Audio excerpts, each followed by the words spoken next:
Certa vez, o grande sábio Agur, filho de Jaque, o oráculo, se dirigindo ao Senhor, pediu: não me deis nem a riqueza, nem a pobreza. Profundo ensinamento, esse grande mestre nos deixou, pena que é muito pouco falado entre as igrejas. Então seja muito bem-vindo, vamos analisar esse texto. Você que está vindo aqui todos os dias para estudar um pouco mais, você que já aprendeu, que não basta apenas ir ao culto. A vida cristã ela vai muito além do que só frequentar a igreja uma vez na semana ou todos os dias da semana. A igreja ela se diferencia dia após dia. Você precisa entender o seu posicionamento, a sua missão na terra, o que você faz, e esse contexto, essa situação de sermos medidos pela nossa vida financeira, pela quantidade de bens que possuímos ou pelo que alcançamos, tem levado muita gente a fragorosas derrotas. Eu quero meditar primeiro nesse texto. Vamos para Provérbios, capítulo de número 30. Abra aí, se você não tem, vou compartilhar, como sempre faço, para a gente ir falando e lendo o texto. Eu prefiro assim. Pessoas que preferem falando, eu gosto de ir mostrando, porque infelizmente na igreja cristã brasileira, a igreja evangélica brasileira, ela tem dificuldade de ler, inclusive ler a palavra de Deus. Não se limite só ao livro sagrado. A Bíblia é nossa ordem de fé e prática. É a palavra de Deus. Mas leia outros livros, inclusive livros não religiosos, desde que você saiba também filtrá-los. Tem bons livros, péssimos livros, tem de tudo. Mas vamos entrar aqui. Provérbios 30, eu gosto de ler para você se adequar e ter esse hábito da leitura. Não se esqueça, se inscreva no canal, comente, compartilhe, para que essa palavra se expanda. Vamos lá, Provérbios 30, muito interessante. Quero te apresentar esse sábio Agur. Você deve ser cristão às vezes há anos, há décadas, e não tinha ouvido falar ou não lembrava de alguma mensagem, alguma pregação, algum estudo feito sobre ele. Vamos lá, Provérbios capítulo 30. Vou começar aqui pelo versículo 1. Palavras de Agur, filho de Jaque, o oráculo. Vou ficar aqui. Versículo 7, ele diz: duas coisas te pedi, não me negue antes que morra. Afasta de mim a vaidade e a palavra mentirosa. Não vamos estudar isso hoje, não é o nosso objeto. Vamos para o segundo. E não me deis nem a pobreza, nem a riqueza.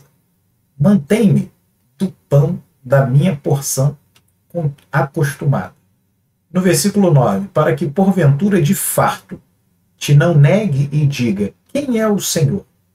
Ou que empobrecendo venha furtar e lance mão do nome de Deus. Então, esse é o texto, muito interessante. Depois, leia todo o capítulo. Agur traz outras pérolas de sabedoria. Vou me propor a deixar outros vídeos aqui relacionados a ele, mas vamos ao tema aqui da palavra de Agur, do pedido de Agur, da oração de Agur. Porque oração é falar com Deus. E Agur aqui faz uma oração dizendo: olha, não me dê nem a riqueza, nem a pobreza, mas me mantenha minha porção de cada dia.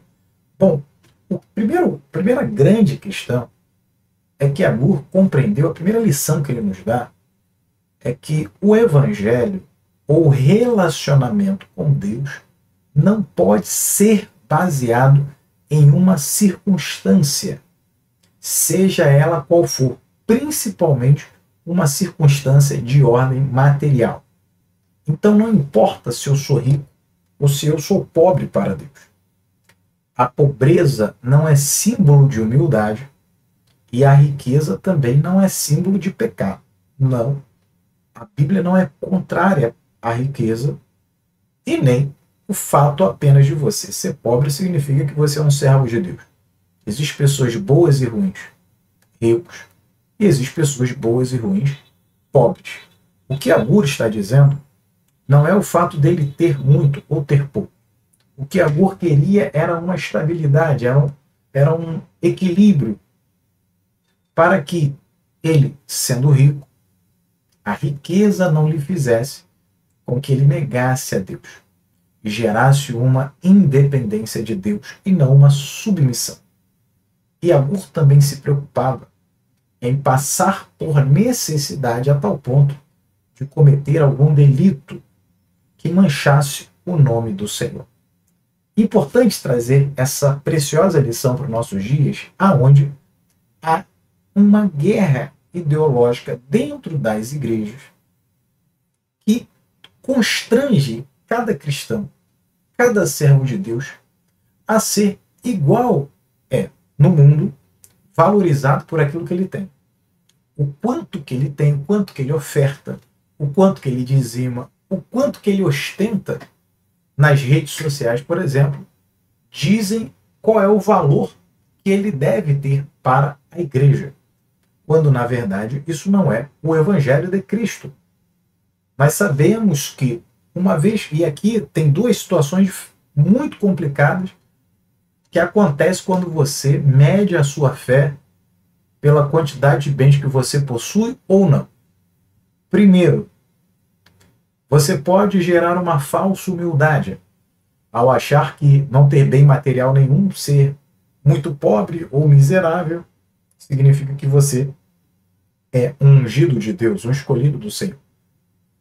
Ou então você pode achar que o fato de Deus estar prosperando você financeiramente, Deus estar abrindo as portas, você está ganhando mais dinheiro, você achar que você está agradando ao Senhor. É muito comum você ver irmãos indo para a igreja quando estão prosperando financeiramente, contando testemunhos, como se o fato dele ter alcançado alguma coisa, e claro que aquilo que alcançou vem do esforço pessoal dele e também vem da mão de Deus.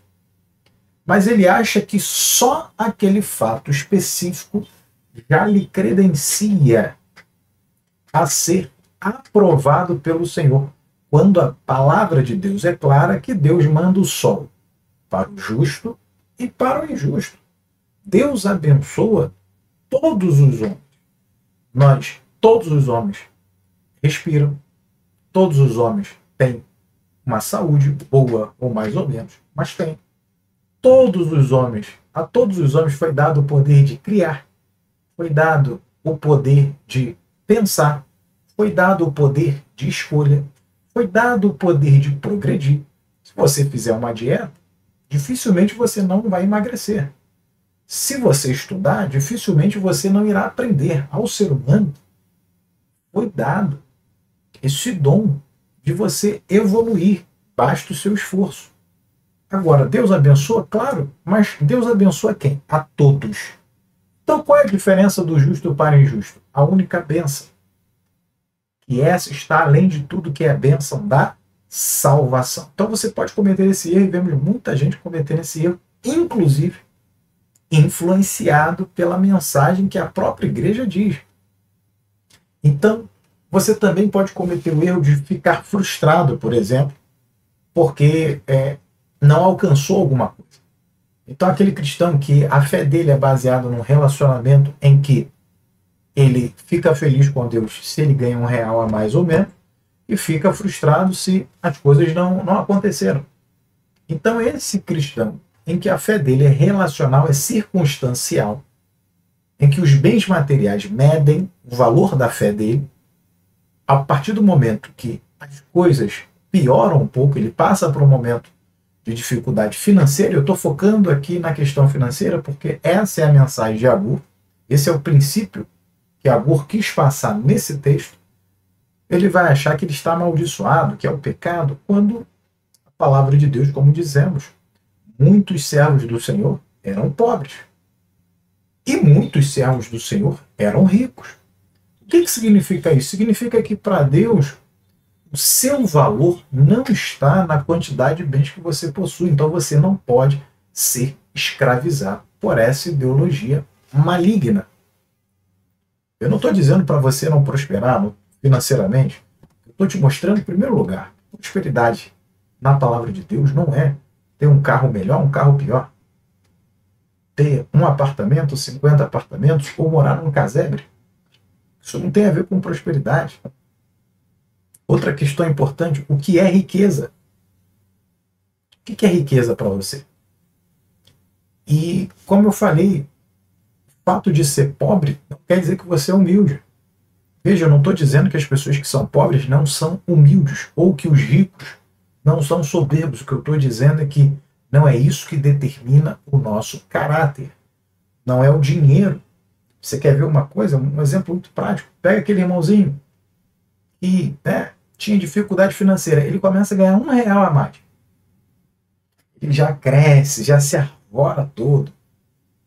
Já está tão impregnado com esse materialismo que ele corre para a rede social e já quer ostentar, mas continua sendo um pobre. Porque o fato de você ter R$ 1 a mais significa dizer que você é rico. Então, quem ganha hoje, Brasil, 2025, quem ganha R$ 10.000, quem ganha R$ 20.000, quem ganha R$ 30.000, é rico, tem alguma condição, mas muitos crentes na casa do Senhor, que ganhava ali 1.000, 2.000, agora está ganhando 5, está ganhando 10, já empinam os seus narizes e já se acham até talvez acima do próprio Deus, porque agora são os novos ricos. Isso muda a forma de falar, muda a forma, às vezes até escolhe outra igreja. Você quer ver uma outra coisa muito comum?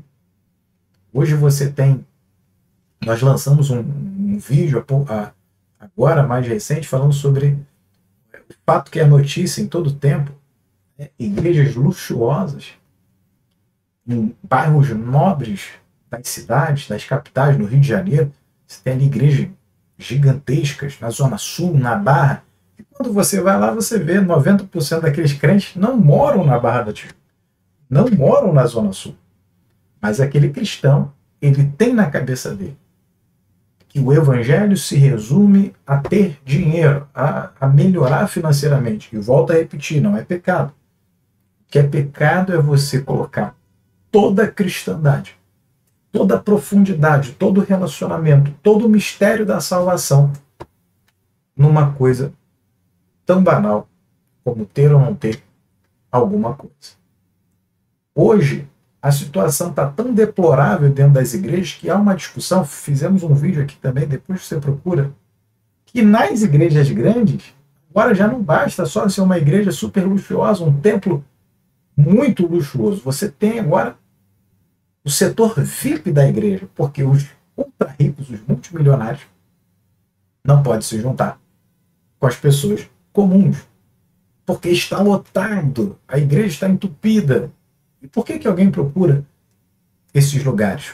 E aí, não estou julgando ninguém, mas faço aqui o ponto de interrogação: será que ostentação? Será que buscando algum outro objetivo?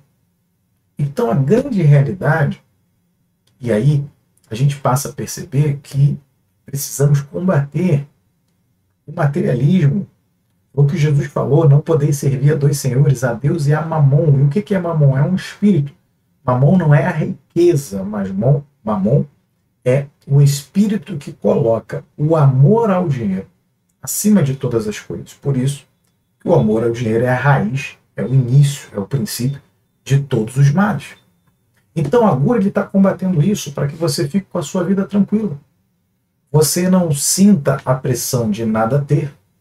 Você não sinta a pressão de ter que ter muita coisa. Uma pessoa que hoje tem R$ 1 milhão, ela é milionária, mas ela é rica. Entenda a situação. Agur tentou tirar do servo do Senhor a questão de você ficar preso apenas a isso. Fica-se uma pergunta: todos esses bens materiais que você está alcançando, isso tem revertido para a obra do Senhor? Eu não falo só em dar dízimos e ofertas, mas isso tem revertido? O seu próximo tem recebido um pouco da graça que você tem alcançado, da abundância que você tem alcançado através de Deus? Você tem ajudado outras pessoas? Você tem ajudado a ser uma pessoa melhor? Essa riqueza, essa prosperidade tem ajudado? Você tem alcançado uma mentalidade melhor diante de Deus? Não essa baboseira que a gente vê muitas das vezes na internet. mas você realmente tem sido um pai melhor, um homem melhor, uma mulher melhor, uma mãe melhor, uma cidadã melhor, um cidadão melhor? Você tem apoiado a causa do Mestre? Você tem se dedicado a conhecer mais a palavra do Senhor para que o Evangelho de Deus se expanda sobre a terra e não esse evangelho, esse pseudo falso evangelho materialista, onde as pessoas estão ali só para receber algum bem material? O verdadeiro evangelho, você está sendo um agente transformador. Então, sei que muitos que estão aqui vendo esse vídeo estão com esse propósito de conhecer um pouco mais, de dar um sentido maior à sua vida cristã. Então saia dessa tortura que é você ficar se medindo pela régua dos outros, porque fulano tem muito ou tem pouco, ou você ficar se cobrando, ou você ficar acomodado também. Achar que só porque você é pobre, só porque você é humilde, você não tem dinheiro, e você é um santarrão, é mais do que qualquer pessoa. Não. Então a chave de Agur, a sabedoria de Agur aqui é essa. Nada do material diz quem eu sou. Não importa se eu tenho muito, se eu tenho pouco. Vou trabalhar para alcançar mais coisas. Mas o importante é o meu relacionamento diante de Deus. E uma coisa não se mistura com a outra. Então, pense nisso. Mais uma vez eu peço a você, se você chegou até o final desse vídeo, se inscreva aqui no canal, comente o que você achou. Se você tem alguma dúvida, coloque alguma sugestão de algum tema, também traga para a gente, que a gente vai colocar em vídeo, tá? Compartilhe e saiba sempre que o Senhor está contigo. Deus te abençoe. Até a próxima.